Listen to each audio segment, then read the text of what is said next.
Is the internet open for our webpage for the Molloy? I don't have it, but you can get it and I'll show you where it is. I could do it for you if you want.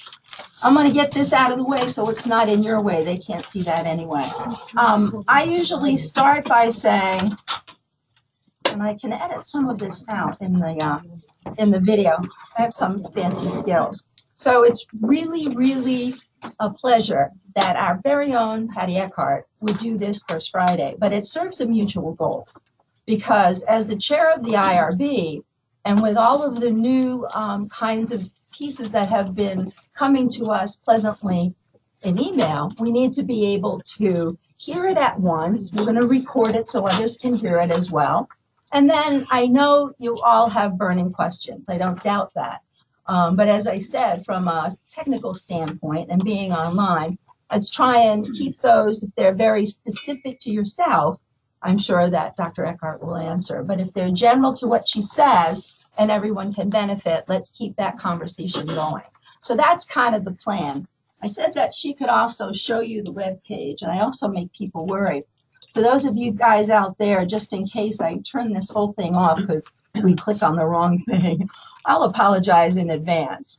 All you have to do is click on Explorer or Edge, and you're off and running. So, with that being said, Dr. Patricia Eckardt. Applause. So it's less than an hour.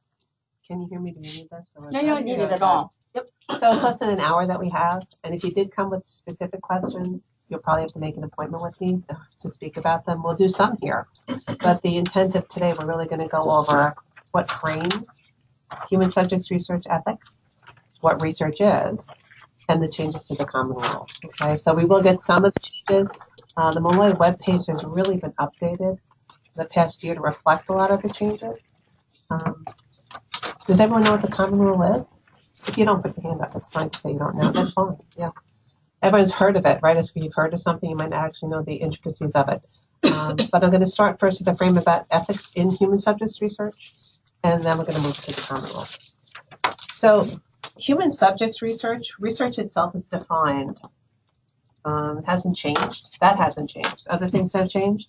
But research is where you're not trying to do something specifically for those people in your study. That may be one of the byproducts of it, but it's that you're trying to generalize knowledge in a systematic way. And if you've seen our new forms for any IRB application, has anyone done them in the room here? It opens up. But first, are you actually conducting research? And there's those two checklists, right? And then, is it research in human subjects? Yes. And again, there's 2 points to check, okay? Because when you do quality projects or EVP projects, you are working with human subjects, but they're not research, they're just humans in your project. So we're first going to start with very old school, the Belmont Report. Does everyone remember that from undergraduate studies? Okay. So Belmont Report came out in '79, which we know, but what I love about the Belmont Report is it still frames the common rule. The changes that were made to the common rule over the past 4 years have been trying to get made and finally came down this past Monday, like that's it, you have to be compliant, we're ready, we're done, are still framed by the Belmont Report. And the Belmont Report opens up telling us the boundaries between our practice and research. And that's really important because you can do something in practice that's different, not totally out in left field, but something that you has some real, it might not be standard of care or what's currently being done, but if it's particularly for that person to make them better, whether it's a behavioral intervention, a clinical intervention, and there's some good data or some, scientific grounding for what you're doing, that's practice, that's not research. It's research, again, when it's an activity to test a hypothesis. For you qualitative people out there in the room, it can also be, doesn't have to be for hypothesis testing, it just be to add to the discipline, to the body of knowledge and the science. Again, it's not for that particular person. And the reason why that's so important is the issue of therapeutic misconception, which people, not intentionally, most errors that are made in research are not out of people being malintent. It's of ignorance of therapeutic miscommunication in a research study. So let's talk about that a little bit. So the 3 basic ethical principles of the Belmont Report is the respect for person, and that comes up when we talk about people as autonomous agents, right? And people that can't be autonomous, that we actually protect them. And the beneficence, that risk benefit. And if you've submitted recently and it's a more complex protocol, we make it a very rigorous assessment of your risk benefits. And we'll talk to some of those. And then the justice piece, both on who we're supposed to get the results of this great research and who do we actually subject to the research study itself. There's always subject burden. It's research. You don't know what's going to happen. Okay. So when you talk about respects for persons, there's the two separate moral requirements, and I just alluded to them in the opening of this. It's that people are autonomous agents. You decide what you're going to do. You know, what can be done to you? What are you going to participate in? And people with diminished autonomy, they get protection, both from you as the researcher, from me and Kathy Morris-Smith. This is part of her role as the administrator as well as the IRB, that we protect human subjects. And who do you think are people with diminished autonomy? What pops to mind? What are some categories? Children. Children, absolutely. Prisoners, wards of the state, GIs, when you enlist, right? Government issue, right? Diminished capacity, and we'll talk about that because there's all levels. Just because someone has Alzheimer's doesn't mean they can't sign consent. You know, it's for every consent you get, it's per person. You know, it's to be very individualized. So you're going to have this most come up when you're conducting a study and setting up your protocol in your informed consent. And I'm going to probably say this 8 times today, and every time I meet with you about a protocol, informed consent is not writing consent. It's not that 5 minutes you think it takes to get informed consent, where some you talk, they respond, and they sign. As clinicians, we're used to, sometimes informed consent can be very rushed, right? If you've ever had a procedure, you know how it happens, right? It shouldn't happen that way. But informed consent for research is different. You should have more in a clinical setting as well, but in research it's different. It's a process. It's an ongoing process. And it goes on for the whole length of the study. And at any point, that person can say, I do not want to participate anymore. So it's a process. And they have time to go home and talk to their family and friends about it. You don't just give them the piece of paper they sign and it's done. So it is not signing. It's very different. There's informed consent, and then there's documentation of informed consent. And they're very different things that we have to make sure occur in every protocol that we approve. Good? Okay. So the 3 elements of informed consent have not changed since they were laid out in the Belmont Report. There's the information that you're going to give people. You want to give them enough so they can actually say, hey, do you want to be involved in this? That they know that it's not therapeutic. If it was therapeutic, even if you're thinking, well, the intervention I'm thinking of testing, it's been shown that it's good. If it's been shown that it's good and it works, it's not research. It's the standard of care, and you're doing something different. Okay? And they also they need to know all the procedures that are going to happen. And when we ask for very specific outlines from people, and we ask for them to give us a chart and how many minutes for each thing, and where is this going to happen, and show us your survey to see if you're going to ask things that might make people upset. It's because people need to know on their consent on the front end. You can't be autonomous and consent to something if you don't actually fully understand what's going to happen. Okay? So that comes to the second part, comprehension. Children do assent. When you have children in a study, if parents give parental permission, the children do assent.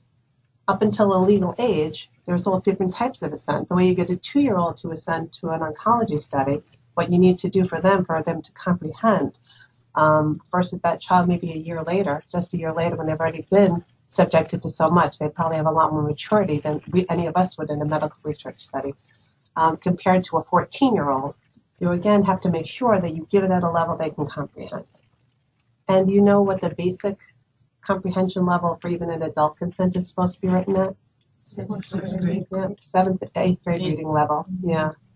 And they say a study was just done that most people don't even have that as far as medical literacy and comprehension goes. So, you know, you're not writing with acronyms and to people who are doctorally prepared. You're writing to people that are going to be potentially in your study. And voluntariness, and this is huge, that here's where this is just the endpoint's fine. That's fine. Here's where coercion comes up, and the possibility of coercion and undue influence. How many of you do research with your student? Right? Anyone was a psych major, right? Or so there's undue influence, right? When there's a relationship that looks like this, right? So you always have to think about that. And same thing with patients when recruiting your own patients or even your peers. You'll notice my pace with this type of lecture is very different than when I do a quant lecture, because I think that this is much more, there's more gravitas to this when I work with this than when we do data. It's very different. Okay. So beneficence is huge. So here, people are treated in an ethical manner because you're respecting their decisions. You first do no harm, right? But along the way on the design of your protocol, you need to secure, you're responsible for securing their well-being. So if anyone's a research nurse involved in a clinical trial, there's that ongoing balance to protocol fidelity and also in the insurance of well-being that we believe as clinical research nurses that we're responsible for in our practice. I believe that also extends to any biobehaviorist or psychologist. You have to have that your balance of fidelity protocol and also protecting your subjects' best interest if you're responsible for it. So first, do no harm, maximize potential and possible benefits, and minimize possible harm. Your risk-benefit assessment that you do for your protocol should be a lot like you do when you're designing a scientific end of your protocol for threats to validity. So you know how you design a study and you try and poke holes in it, say, oh, what could be a threat to us getting at the right answer? Oh, maybe maturation. Oh, maybe something else is going on. Maybe it's a sensitive topic they don't want to talk about. It's the same way you look at the risk-benefit. You look at what might possibly be a risk, all the things that are out there, and then come up with a control plan or other ways that you can maybe get that information or get your study done. It's a very systematic process. So it's the nature and scope. It's very systematic. Harm is not just physical harm and psychological harm. There's also social harm and for people's reputation and economic harm. So if you're doing a study, for an example, of something sensitive nature, you're asking people about maybe sexual practices that aren't considered the norm in the society that you're doing it in, and either their data got compromised or someone overheard you speaking with them or knew that you were doing the study from the signs you had put up that were approved, in the university building, and then they saw you talking with them with the sound machine on and then maybe a microphone on the desk. There's that risk of stigmatization or maybe financial reputation being ruined by people. They report being involved with doing illicit drugs that are illegal. So we always need to think about those things too. So there's a real systematic, non-arbitrary, usually non-biased analysis, and that how we take that approach is we actually look at your risk-benefit and we do it ourselves. You did it, and then we do it too, just to see how we could change your protocol to make it where we actually have this beneficence taken care of. The justice piece still comes up. So here's the justice piece. Who has to bear the burden of this research and who actually gets to benefit from it? So who do you think usually volunteers? Because there's healthy, normal volunteers in clinical trials phase 1. That's usually healthy, normal males, because reproductive, right? In case we don't know what's going to happen to offspring. It's usually males because every 3 days there's a turnover, for what would affect their offspring. So who usually do you think volunteers to be in research subjects in trials, with either healthy adults or not healthy? What kind of people? The word that comes to mind for me is desperate all the time. And I really, either medically desperate, because the standard of care doesn't work for them anymore, and they'll try anything, right? Or financially desperate. We have rules at places that do a lot of clinical research, and we track how many protocols people try and enroll onto, because they need money, and you don't want to abuse that, and you can't. And also people that are desperate for their children. Ever think about a parent, when you're doing a study and you work with peds, and they're desperate for something for someone in their family, or a parent with Alzheimer's, so there's desperation when people volunteer to be in research or agree to be in your study. There's also, you have to be careful with the justice piece that disadvantaged and marginalized society strata don't get overused. So clinic, right? You work in a clinic, people come to the clinic, right? You want to run a study in a clinic, you have to be careful. Would you run that same study in a Park Avenue practice? And when all of these things come out and the results of the research are down the pipeline, if it's 10 to 12 years to cross the valley of death, in research for a clinical trial, who's going to actually get those drugs and access to those drugs? We all know the price of drugs, right? I know my parents, every time it gets expensive with every new prescription that they get, who actually is going to get the benefit? And in federally funded studies, it has to be made across the board available to everybody. And when you talk about justice too, it's the social and the individual. The individual justice to the person who's selected to be in the study, and the social justice is when you're talking about classes and people. What the Belmont Report really meant here is adults before children, and don't overexploit people that have diminished capacity or would be more influenced by coercion or possible coercion. This still applies, but I think in a different way now, the people that would be more influenced by social injustice and research. When you select your subjects, you have to be very careful. All right, here's the big thing, and I want to make sure I bring it up. We talk about risk-benefit, and then we talk about vulnerable subjects. Someone will do a study, and because I send them 3 IRBs, and they'll submit a study, and it'll be a cancer study where people have all kinds of blood tests and chemo and things. There's just so many things going on that are really uncomfortable and painful that they go through. And we'll talk about the risk-benefit and what the discomforts, and they'll say, well, come on. 58 with all these horrible things happening anyway. It's not like she's a normal Joe on the street. When you talk about risk-benefit analysis and beyond minimal risk, it's for the average person in the average daily life. It's not for someone with that disease who gets tortured by what we're trying to do to make them better in their clinical care. So it's not for that particular population, and always keep that in mind. So when people are vulnerable, you have to make sure that they can give their consent and their capacity, and that you make sure you do not manipulate or push the envelope, because so what, they're getting it done anyway. So when we talk about the common rule, federally funded research, there's about 14 to 17 agencies. It depends what piece who you're talking to. And when they sign on with the DOD, came up with a common rule that said, we're all funding these things, these projects, these research projects that involve human subjects, either living people or their data. That's a human subject, that's how you define it. What are we going to do to make sure, if we're putting in money here, that people are compliant with what we think they need to be compliant with, and that researchers are getting informed consent? That's a huge piece of research ethics, is the informed consent. They're getting it, and they're also documenting it. And then what does their IRB have to do to make sure that we're staying in compliance, and if we got audited, we can show what we've been doing all along to maintain compliance with the common rule. So it came out in 91, and you can see in 2015 we started talking about revising it, and 4 years are very heavy. If any of you were involved in the public comments, I was going back and forth. It took 4 years, and as of last week, that's it. We have the final common rule. It's done. So there's 2 pieces: requirements for assuring compliance by research institutions, requirements for the researchers, and the requirements for the IRB. I'm going to start with the requirements for the research, so you see what we do to your studies when they come across what we have to do. Okay.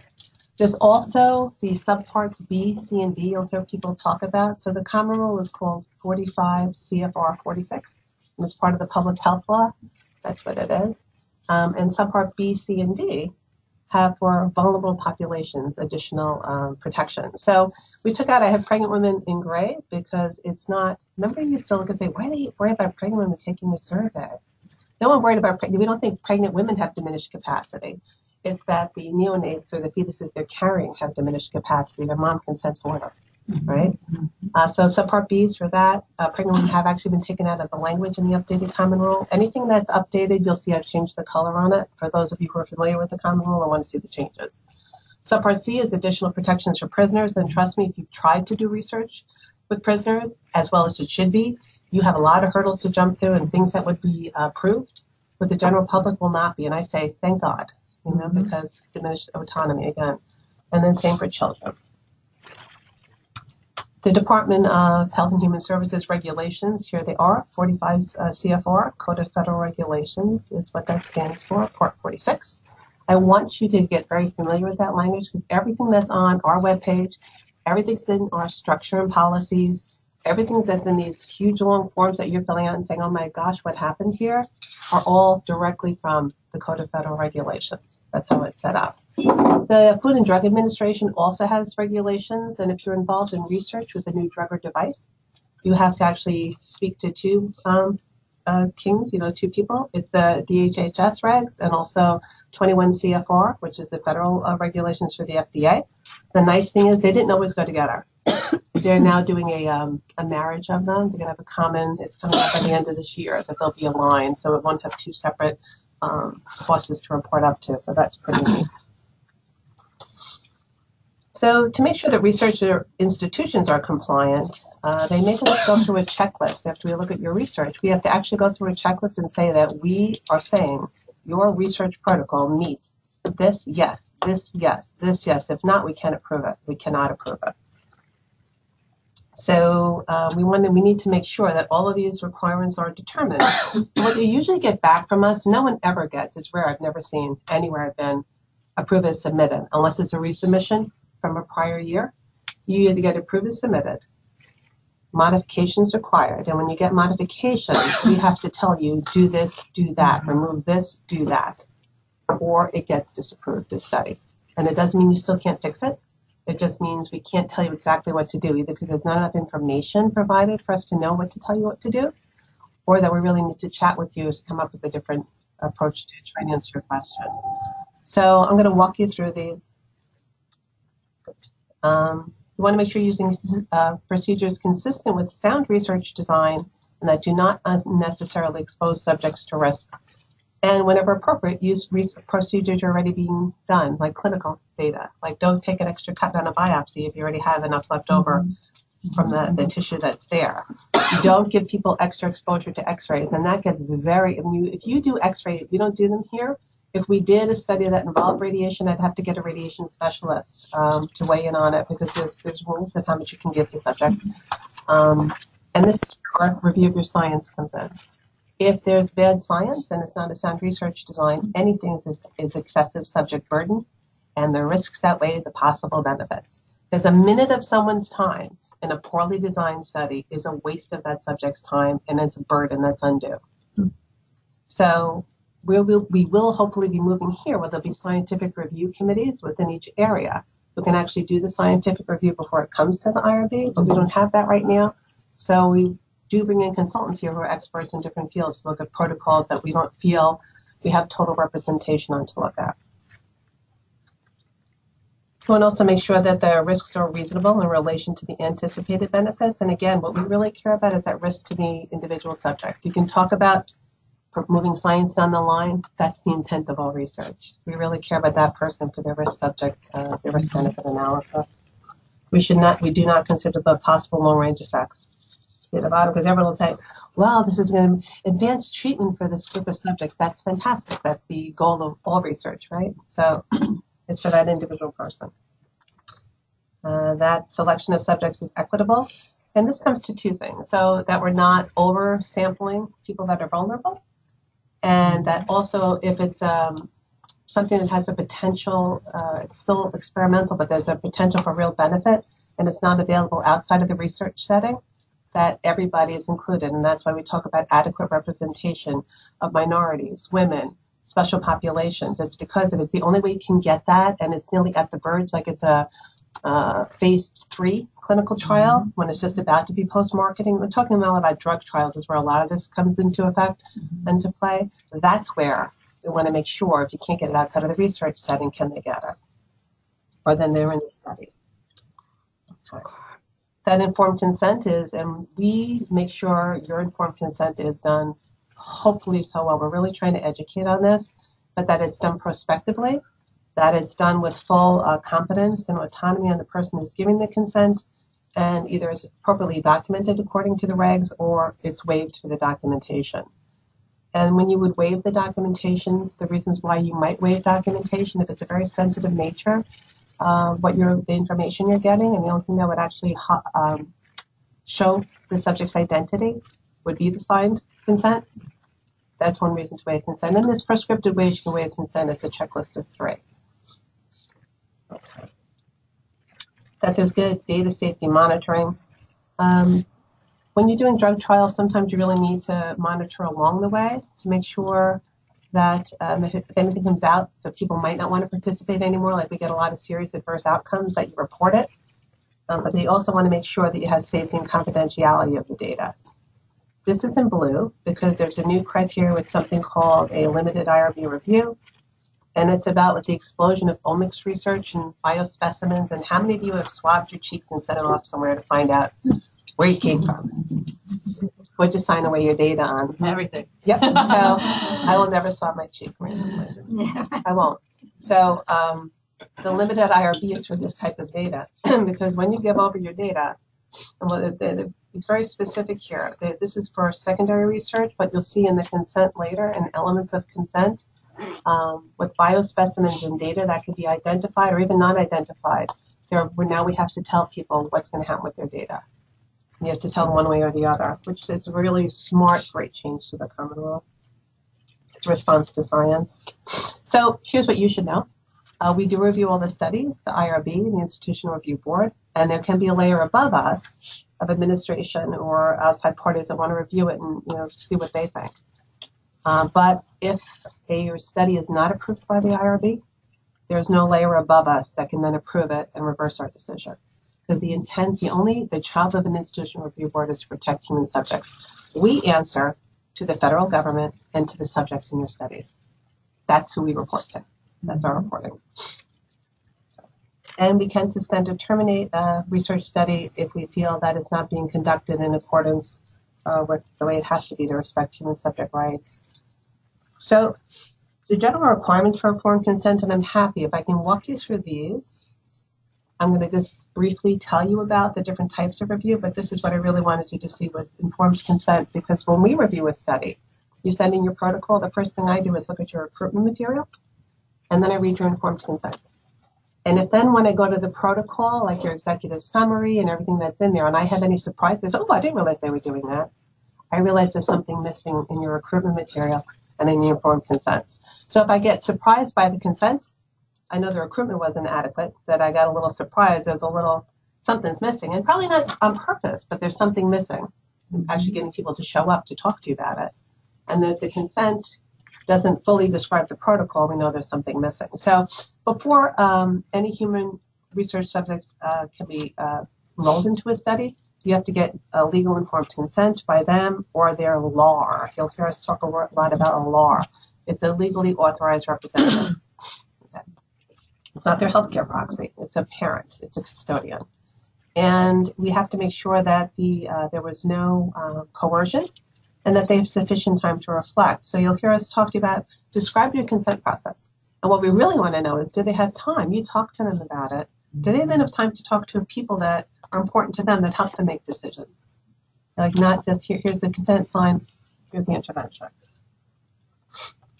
You want to make sure, again, it's in that language that's understandable, right? We talked about that information, the comprehension piece in the Belmont Report, and that they're provided with information that any reasonable person will want to have before making an informed decision about whether to participate, and they have a chance to discuss it.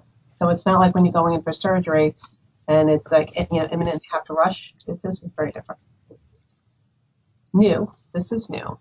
Some drug, usually not our consent, but we just put 2 through clinical trials here we're registering that needed to, they were longer than 15 pages. It's now, when you have that really long consent, that there's an executive summary on the front end, a 1-pager that tells everything that's going to happen, why you're being invited to be in the study, everything that might happen to you, other people in the study, what are your options to not participating. It's all on that 1-pager there on the front end, so they don't get lost in those 15 pages, because even someone with 2 PhDs, and all the time in the world, after 15 pages reading a drug study, you get a little lost in the sauce, right? And it must be in sufficient detail and organized in a way that it makes sense to people. So that front page is a really nice high level. It's only for consents longer than 5 pages that it's a requirement. Okay. And no consent can have exculpatory language where you say you're not responsible for something that happens to them. Okay. You'd be surprised. Okay. And then here are the elements that when you look at your new consent form, we call it the boilerplate consent on our webpage. These are the elements that must be in your informed consent. How many of you have looked at the boilerplate or had to deal with it yet? When you do, it has different color font on it, and it can look a little daunting. It's actually, it has every element that is required in informed consent on it, and it gives you some prompts as to how to fill it out. So it needs to have a statement of what the study is involved in, what's going to go on, how long is it going to happen to you, what do they want from you to be a part of it. and whatever's experimental. You can't confound the treatment piece with the experimental piece. They've got to be separated. Description of any foreseeable risks or discomforts, benefits that might happen that can be reasonably expected, and a disclosure of appropriate alternative procedures. Okay, meaning that what are your alternates to participate in this? What else can you get or do? Confidentiality of records has to be addressed. That's why I always ask you about your data protection plan. Not, we have a locked box with one person that can look at it. I'm sorry, is nobody using your computer anymore? What's your real data protection plan? You can have both, one for the paper, one for the computer records. Who to contact, and this is why on the consent now, you can say who to contact you as a researcher, but who to contact as us if you have a question about your rights as a research subject. That's our job, the IRB, to maintain that, make sure that your rights are protected, and to know that they can refuse to participate at any time in the study. Consent is an ongoing process. Now that we have biospecimens out there and data, there's more statements about, this is what I talked to you before, what's going to happen with your data. Either we're not going to use it again, or it might be removed, your identifiers. It might not too. So that has to be on the consent. Additional elements when you have particular subgroups of people that you're working with, or something that might be a cost. If there's something where they might get hurt, you have to tell them they have to pay for their trip to the ER if you're not, in fact, paying for them with a sponsored study. And consequences to withdraw has to do more if you have a therapy where if they withdraw from the study, it might make their viral load go back up, or something untoward might happen if they haven't ramped up on their drugs yet, if you're using new psychotropic med. So that's where you have to, they can always withdraw, but what are the consequences? So, if they do leave. Any significant new findings that you would let them know about. This is new, additional elements. Oh, approximate numbers. Sometimes you'll see us get back to you and say, how many people are in this study? Because if it's only 3 or 4 people in it, that means they'll be really easily identified. And if it's something that might be a risk to their social standing or their employability, we need to know. If it's an N of 200 people, they're not quite so easily identified, right? So sometimes we'll see how many people are in your study. And this is Ms. Lax. If your data might be used for commercial profit. This is new, was just put in. Okay. Broad consent is new, and it has to do with secondary analysis of data, whether it's biospecimens or actual, just data. And if you do this type of research, I'll work with you on it and how to walk through it. But it's more about the privacy rules and what's going to happen to these people's data and who you're going to share it with down the line. In genomic research and phenotypic research now, if you are funded, as soon as you finish your study, your data has to be uploaded within 30 days to a publicly available site. Has to be. As the researcher, you have to get it up there. So if you're doing genomic, SNP data or any type of analysis like that, within 30 days, all of your specimens have to be uploaded to the GAP site so other researchers can use it. And people didn't know this. And the thing with genomic data, and data of this type, what is science now and what we can say is identifiable and what we can actually find out from the tissues that you give us tomorrow or 5 years from now might be very different. So when that data is signed over, we actually don't know what's going to be able to happen with that data or what you can identify. So there's a lot more language in the common rule about this research. Good. Okay. I went backwards on that one. Okay, good. So this is where I was going to talk to you about the different types of reviews. So this hasn't changed. If there are 3 categories, there's exempt, and it's reviewed by the IRB chair or a designated person on the IRB. Sometimes we'll have 3 people review a study. If I think I want 3 people to weigh in on an exempt review, sometimes I'll just review one. We had changed that because it depends on the nature of the exempt and what causes it to be an exemption. Expedited, it's the chair again or the designee. And the difference between exempt and expedited is sometimes the level of risk and sometimes what actually is going on. They created a lot more exempt categories with the new change in the common rule. I'm not going to walk you through each of those. They're up in this presentation. They will be on our website and on your forums. And then the convened or full board is where the more than minimal risk studies, and we want everyone to weigh in on the IRB. So, real misconception is that exempt research means we don't look at it or it's exempt from any kind of oversight. Absolutely not. It's low to a no risk in research.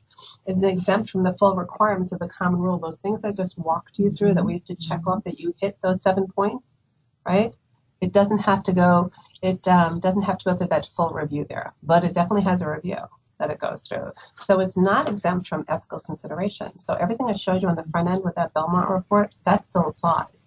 And we still might request that you get a consent that is signed from people, depending on the type of exemption that you're going for. Right? But that's what exempt research is.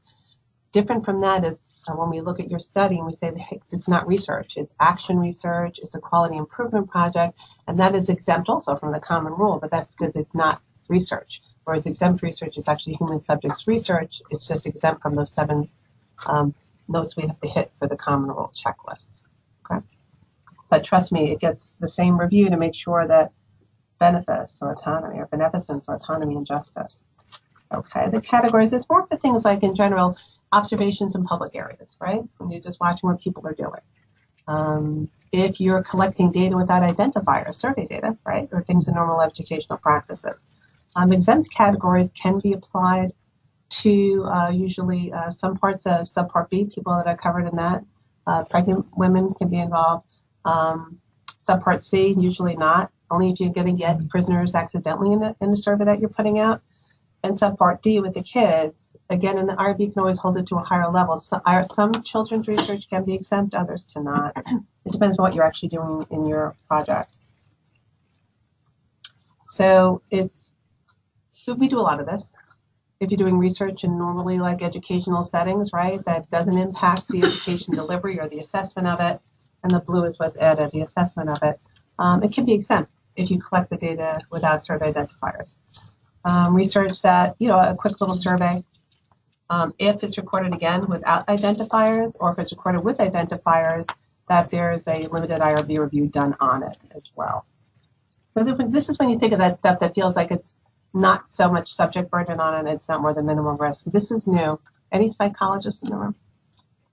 Okay, we do biobehavioral though, right? This is new. It's called the benign biobehavioral interventions in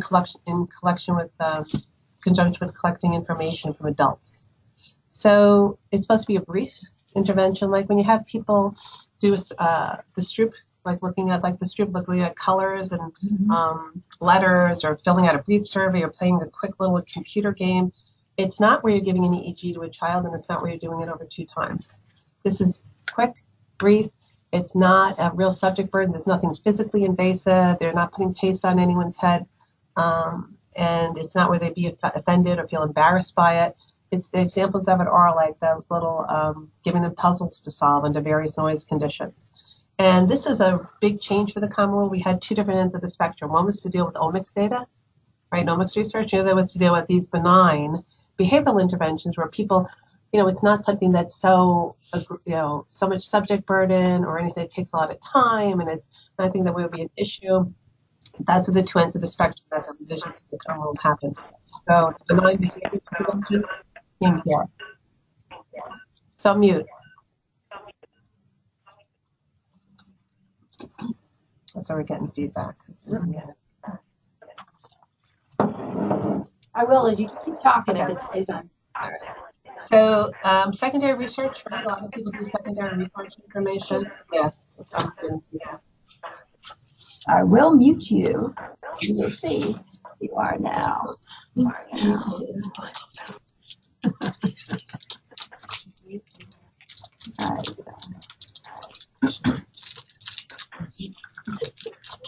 When you do secondary data collection, like you're doing a secondary research project on data that's collected already, usually it's not feasible to get consent from people. It's been done a while back, right?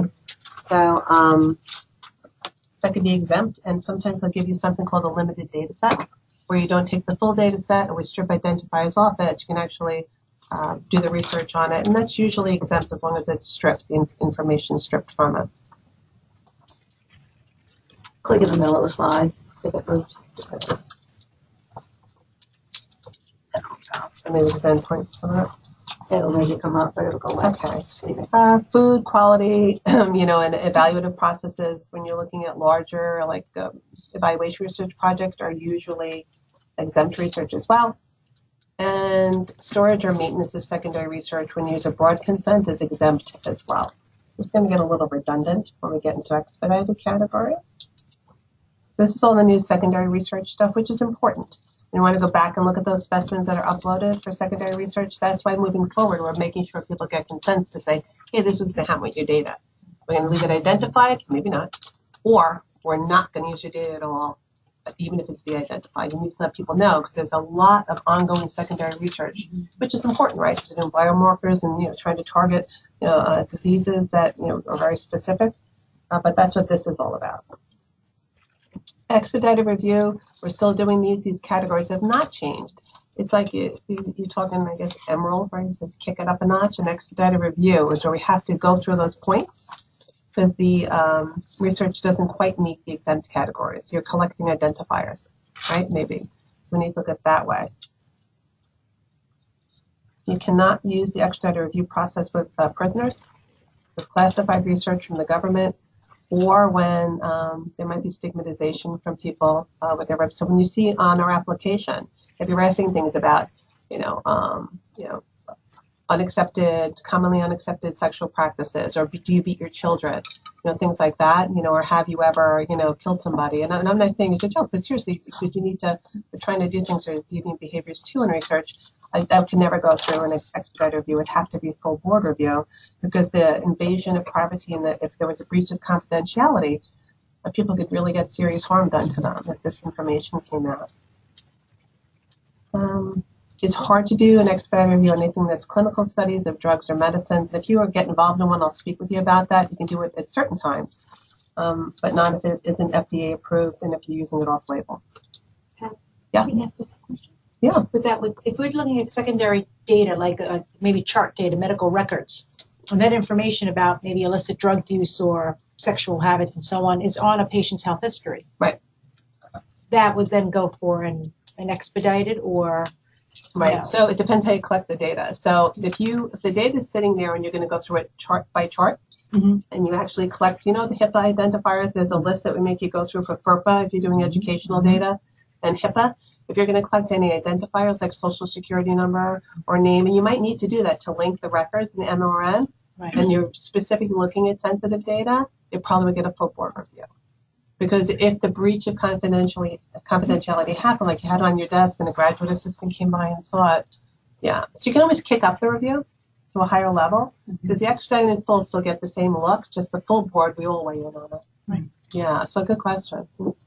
If you're not taking those out of the medical record, if you're doing a pull off the electronic record and you're not taking those and you have to upload your list of variables to us, then it'd probably be an expedited review. Why would we need to? Even though I might see the data. That's fine, because you have an ethical uphold as a scientist, not to do anything. What would you do with that, right? So it's more. So that's what I'm wondering. Even I may have access to it, but somebody, it's not happens to be what I'm collecting, but I would still be able to see it, or that's fine.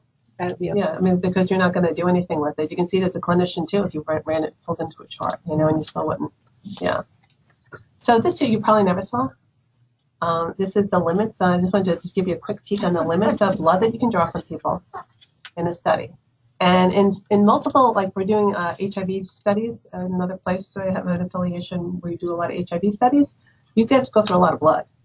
So you're very limited in how much you can draw, but that's still a lot. You can't exceed 550 mLs is a lot of blood, right? 30 mLs is an ounce, right? And that's in an 8-week period.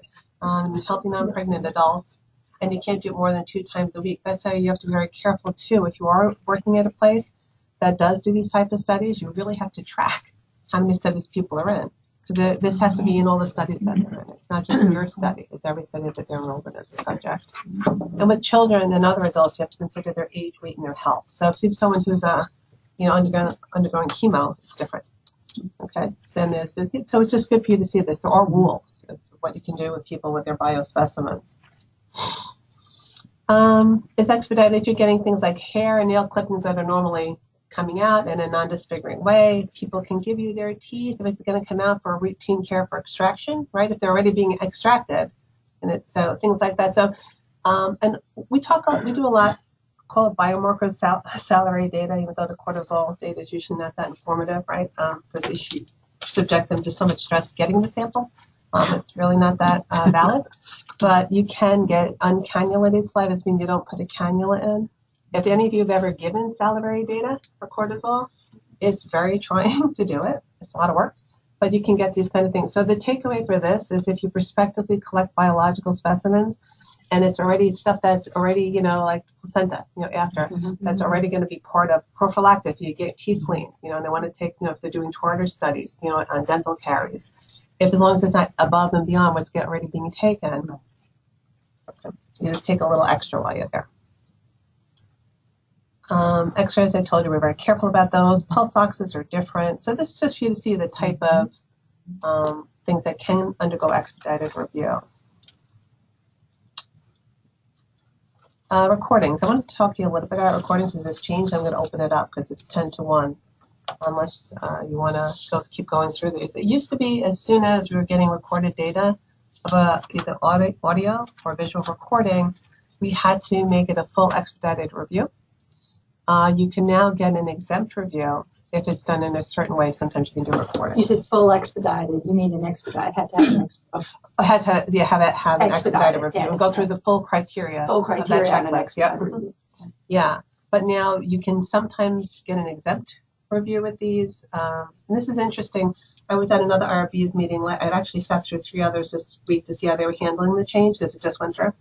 And 2 of them had consultants there, national federal consultants, because they have a lot more money, that they had paid to sit in there and say, hey, well, what do you mean? When can it be an exempt review versus an expedited review with these recordings? Like, clarify. Not quite sure. Like, what are you reviewing? Are you recording it in a normal place where public behavior might be observed? Then you can sometimes make it exempt, even if it's something that might be of sensitive nature. Well, you talk about that when we started having these discussions about, well, then what if it puts the researcher at risk or the institution at risk for liability? They said, we don't know yet. There's nothing on point because this is new. So it's all new to everybody. So the questions that you might have coming up on it, because this is brandy new, we'll see, right, as it goes. It's the final common rule, but there's always additions to things. And things that used to get an expedited review every year, because your study's only approved for a year, right? Only a year. This one. The next year you come up for the full review again of an expedited review, get the full checklist of the criteria. If it's an expedited study that has been previously reviewed and it's the next year, you might then just have to do a checklist. It still gets reviewed, but it's a different checklist. And I wanted to clarify this to people because people think, oh gosh, it's only one year and you're done. It's not.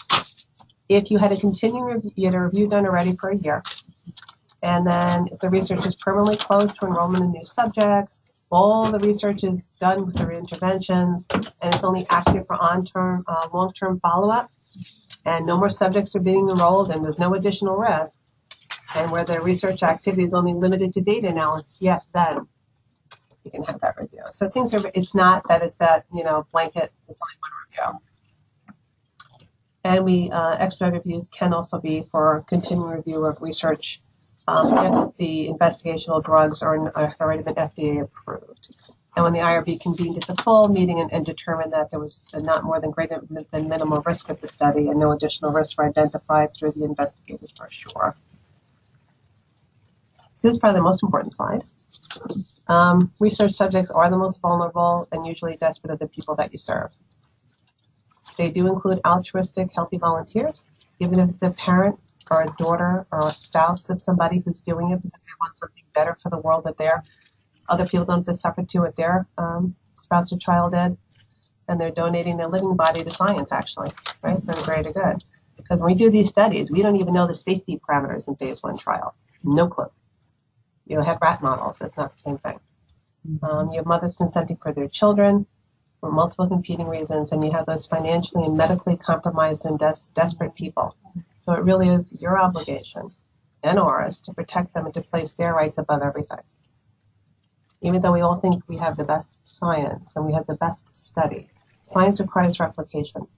So your one study is probably not going to change or hinge everything on it. You always have to, what's that risk benefit and the benefit for that person in your study, not your science. So that's that.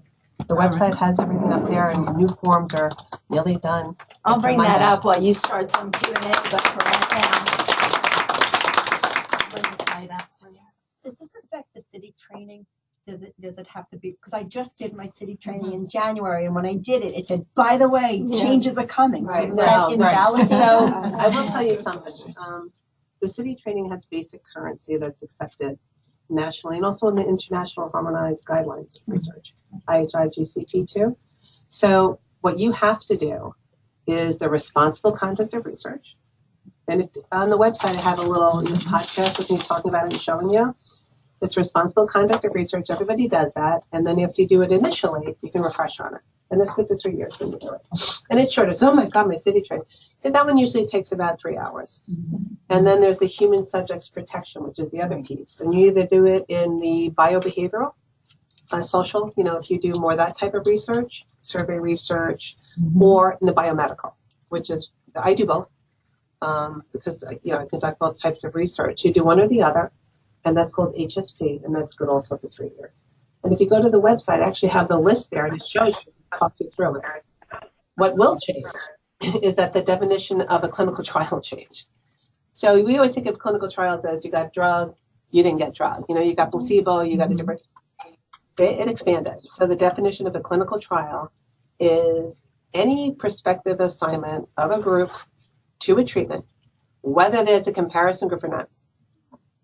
Whether it's normal healthy adults, could be biomedical, could be biobehavioral. It is now a clinical trial if you're trying to see if your intervention changes some medical or behavioral outcome. So we had never registered clinical trials here prior. I don't think we had one. And we're registering 3. Wow. So what was required there is if you do have a clinical trial, you have to take good clinical practice. It's called GCP training. And that's a little longer. So it's up there. We actually bought it. We bought the package of good clinical practice because you have to know what to do in a research study.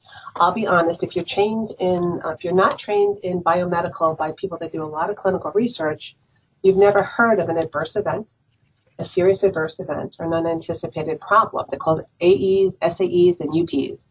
And you have to know when you're informed anything that, so what would you think an adverse event is?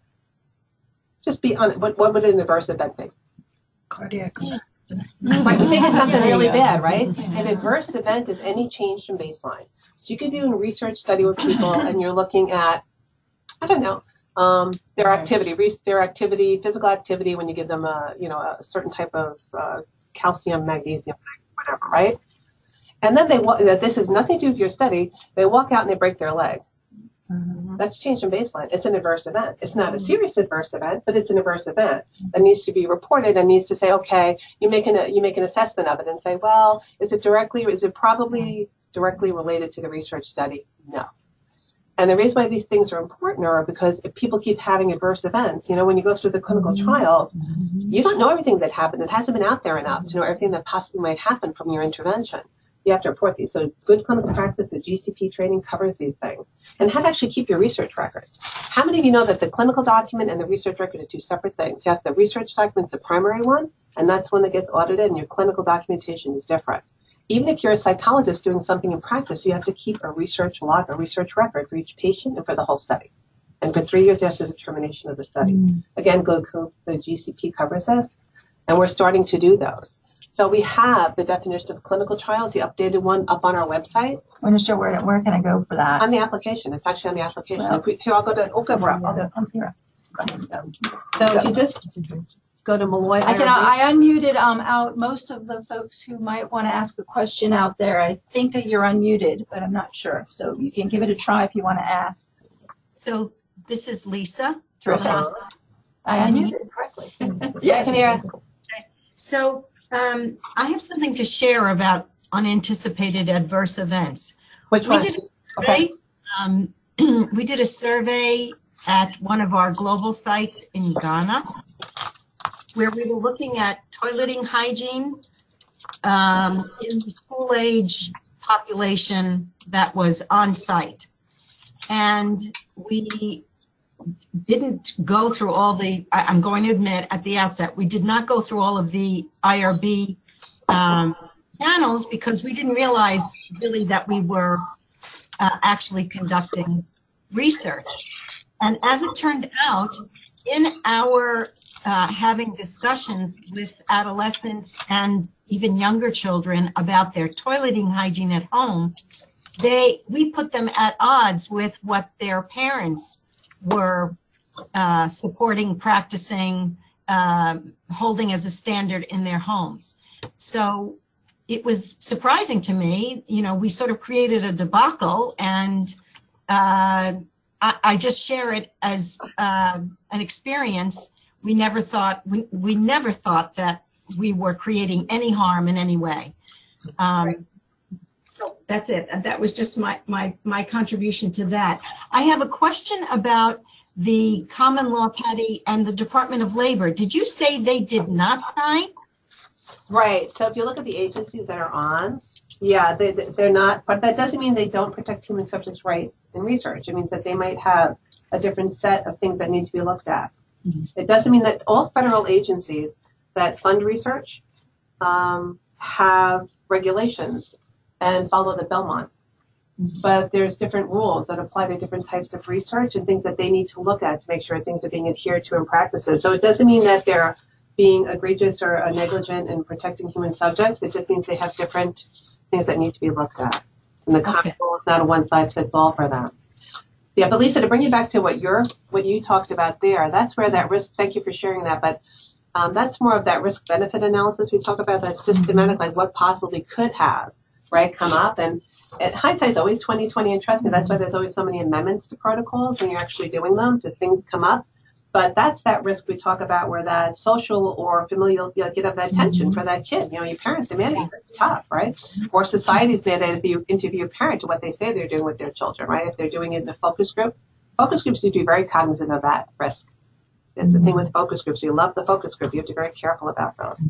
Right, and the truth is we were not set up to deal with the fallout at all. We didn't make those provisions. We didn't anticipate it. Right. You know what's helpful with that sometimes to do, though, when you get the community, you do a lot of community research now, community-based research, community involvement. Actually get people in who might be involved in the study or might be your cultural guide in the study. Some of you in the room know how I make you to have a cultural attestation. I don't make you. The Code of Federal Regulations does, saying that this kind of stuff, like, you know what's going on in that community, like, you know, what might happen. And sometimes it's good to bring in people that might be potential research participants and walk them through what your planned protocol is. And they really help you. PCORI, that was actually the idea of PCORI, you know, patient-centered outcome research. And it was really to get them involved in helping design protocols. And I've been involved in 3 protocols like that. We actually first go like this. They're going to hit your protocol, you know, but they had a lot and actually help you plan for those kind of things. Right. Those. So enlist the gatekeepers is what I'm hearing you say. Yeah, you need to have, people always, the biggest thing when people submit to IRP is they'll say, I need this back in a week. And we say, it's not going to happen. Because it's not just because there's so much to do, it's because there's it's the gravitas involved in this. It's huge. You know, even to get some kid's mommy mad at him for a minute, that's so upsetting. I hate my mother's mad at me, and I'm grown up, you know. She has no control of me. I'm autonomous. You know, you just want to really make sure that we did due diligence on the front end and help you develop a better protocol. Because in the end, remember, we only report to 2 people. Well, a lot of people, but 2 entities. So I want to show you where to find this. This is our form. It's nearly done getting changed again. And very minor changes are coming to reflect what just came in on past Monday. But you talk about who's in your, you know, who's on. Only faculty can PI. If you're a doctoral student, your faculty is your co-PI now. Because we want to make sure that part of it is, can the team, are they qualified to conduct the research? Geez, I don't know if I think an undergraduate was. I wouldn't probably.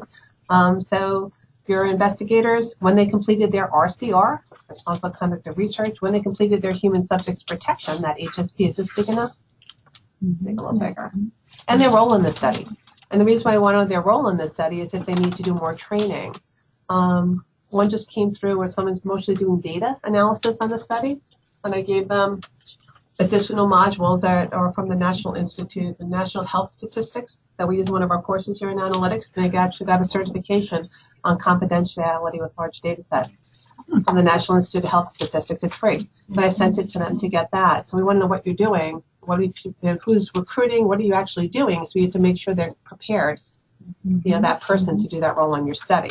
That's why we ask you that information. And then we ask why you're doing the studies, just for an idea what's your your motivation, and do we need to talk to someone else for scientific confirmation, like a chair or the school you come from. If you submitted this study to any other IRB, we want to know, because there's now this new, it's going to be a single IRB coming out. So we want to know what's going on in other places. But here's the questions I was talking about first. Is it research? Is it a systematic investigation with prospective research plan? And then that's number one. You have to check if it is. Yep. Yes or no. And then is the activity designed to develop or contribute to generalizable knowledge, join general conclusion, inform policy? This is the other piece, right? Is this actual research? If it hits these two things, it's research, right? If it's something you do in your classroom to improve your practice with your students, it's not for generalizable knowledge. That doesn't mean you can't publish it. And people might not want to look at it later and maybe try and replicate what you did. But if it's the intent is for betterment of the people that you're working with, research. And then we go to, are the human subjects involved? Right, and that's are they living people or their data? Okay. See, this is your application form. This is why it's so long. We actually walk you through it. Are you working with living people or their data? If those answers are yes, it's human subjects research. And there's same institutions that do animal research have committees just like we have for human subjects. Okay, so it has just the same amount of, first you really don't want to harm. And then we go through the categories of research. These are going to change a little. This is one of the things that are changing. I want to show you the good clinical practice that I just talked to you about once you get through here. Here's the expedited categories. I can move that a little. I just don't want to turn it off. Can I move this over already? You can move it to the top, slide up to the top of it, on the way up. That's good. Move it to the middle. That way you can reach the upper corner when you need it. Yeah, I just want to get down to GCP, clinical trials, because that changed. And a lot of you might be conducting clinical trials, just to let you know.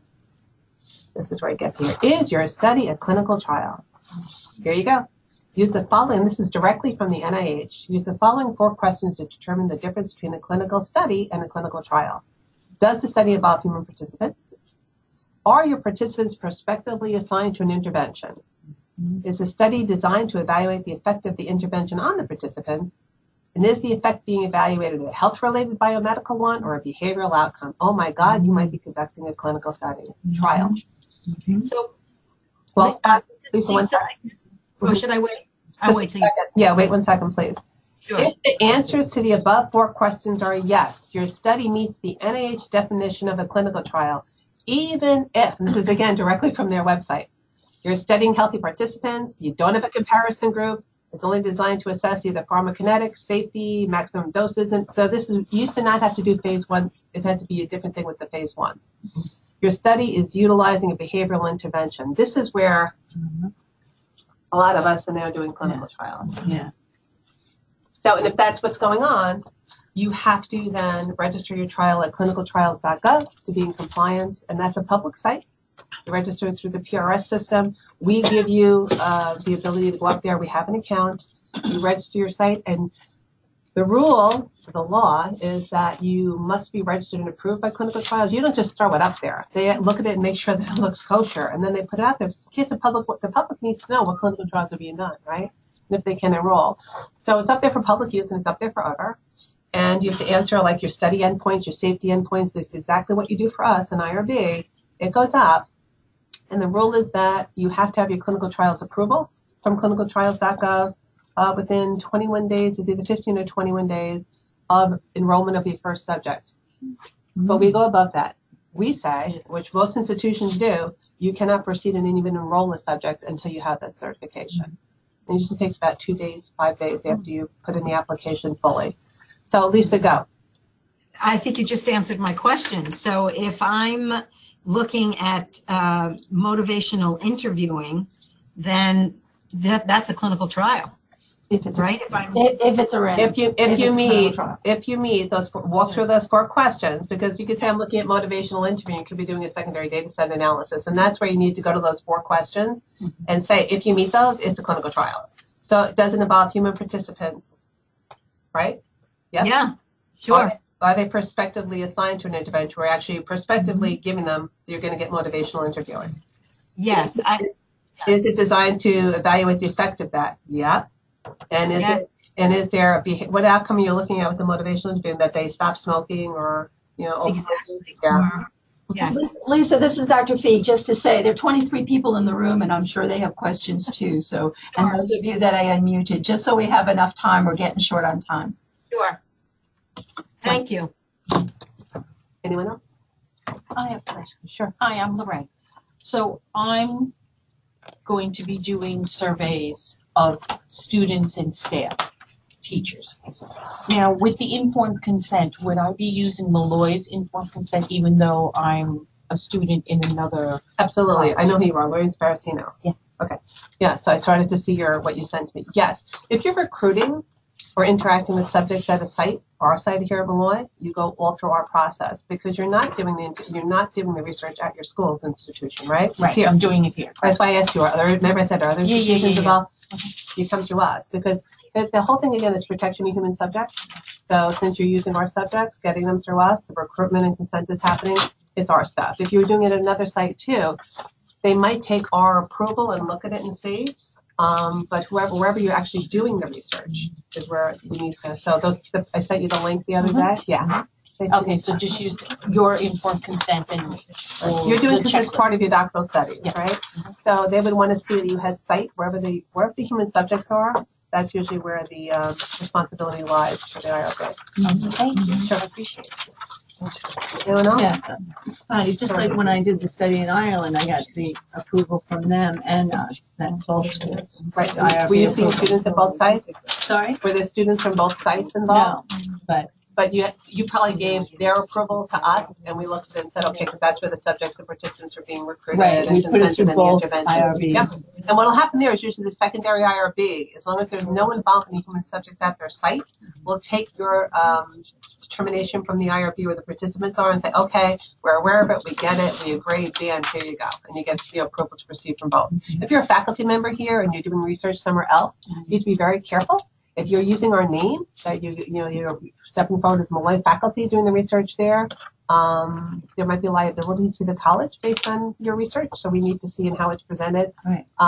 If you do it solely with their participants on their grounds and with your relationship with them, we will send a letter of acknowledgement saying thank you for letting us know, and we understand you have nothing to do with Molloy. We are not approving your research or acknowledging it.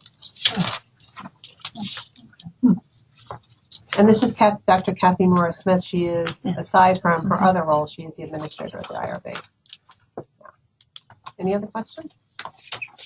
Was that helpful? I have a question about secondary data, de-identified secondary data. If it's already de-identified, it's exempt.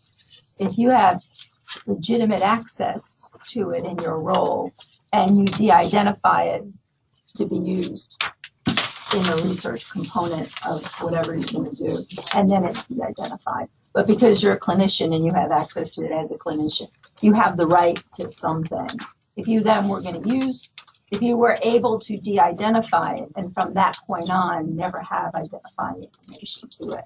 But your role as a clinician is that you have a right to that information. Your role as a researcher is now you take the information out. Well, then that stops anything you're doing with any electronic health records.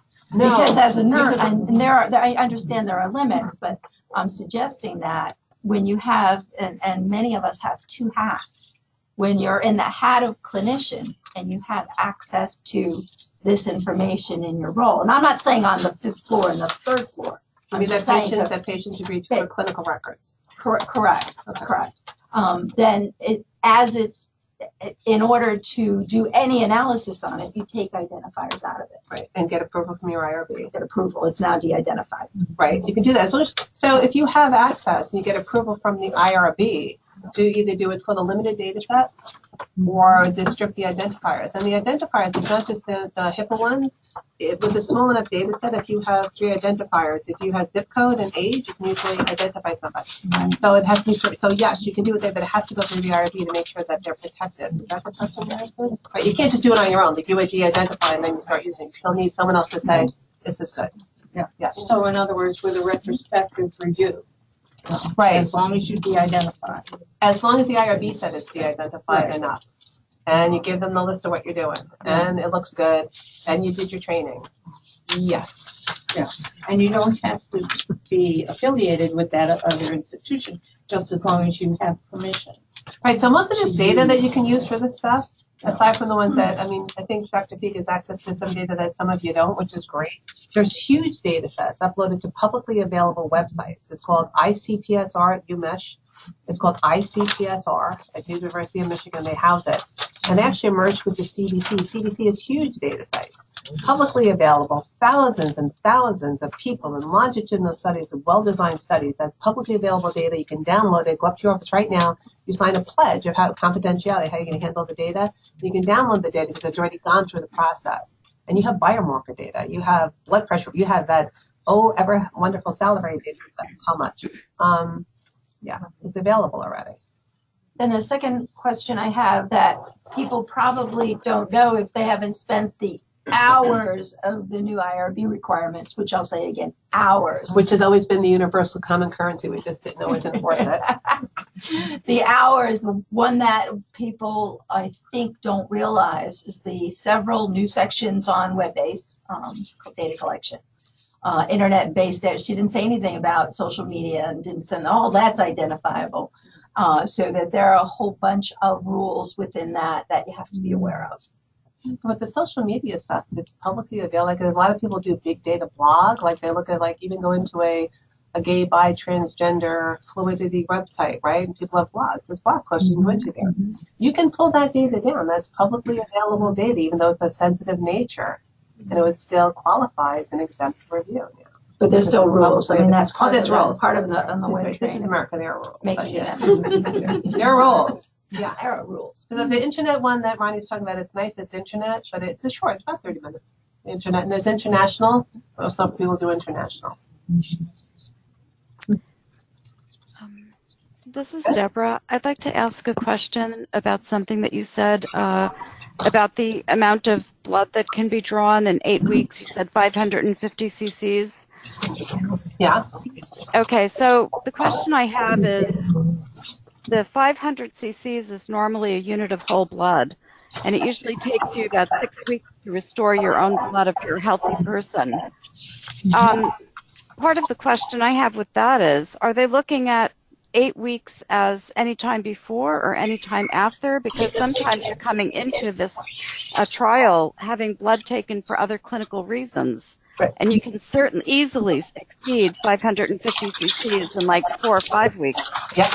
So Deborah, good question. So that's why the second bullet on that slide, and you'll see it, is for people that are already, if you're not a non-pregnant female, healthy adult over 110 pounds, then that's when the 550 rule applies.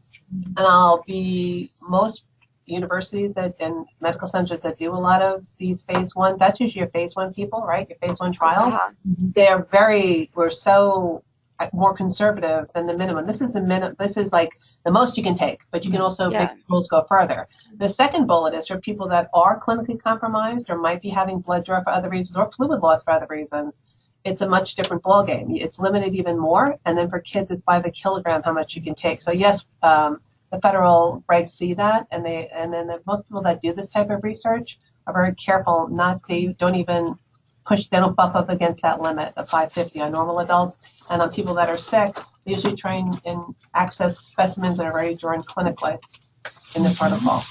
Yeah, because of that. It's a good point. Okay. So then they're not like going to say, oh, you had 300 cc's was just for clinical, and then you still have another 550 cc's that can be drawn. No. The 550 is never on a subject who's having blood work done clinically for that. You have to be a normal, healthy adult. Normal and healthy means you're not going under treatment, and it's not during normal annual physical exam. If you All right. have one. And most people don't have that, right, unless their job requires them. But yeah, Yeah. no, once you're getting blood drawn for clinical purposes, it's a whole different algorithm. Okay, thank you. Sure, good point. Just a word about the population who may donate or have blood draws, et cetera, et cetera. Medical students, interns, residents have been notorious Coercion. for donating for a price. And, it had been for a long time practice that they check in to donate blood every opportunity that they could. And also if there's reimbursement for A study. participation in a study. But that's what the perceived coercion comes in. We always say, what are you giving them? Because if you're giving them an iPad, for a 20-minute survey, it's Exactly. Patty and I have a giggle too on the studies that recruit normal volunteers and pay them. And there's a whole, I think there's a literature on who the normal volunteers are. So I hope that was helpful. Thank you. So to those of you on the outside, I'm going to close this off now, so you'll know that it's on the website. Like, show all the other training. I have